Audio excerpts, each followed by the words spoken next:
Why Mercury is special. You've probably tried spotting Mercury before and failed miserably, right? Don't worry, you're not alone.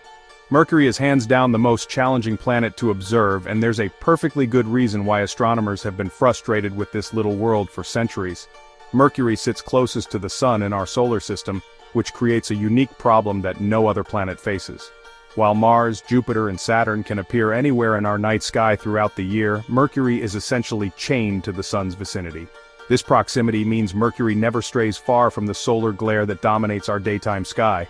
What makes Mercury truly special is its incredibly fast orbit.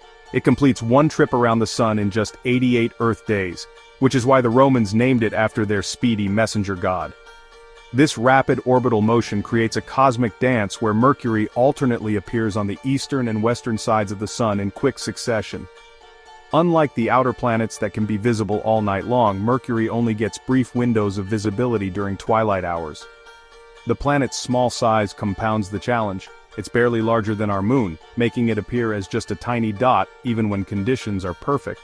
This combination of proximity to the Sun, rapid orbital motion, and small size creates the perfect storm of observational difficulty that has made Mercury the holy grail for amateur astronomers worldwide.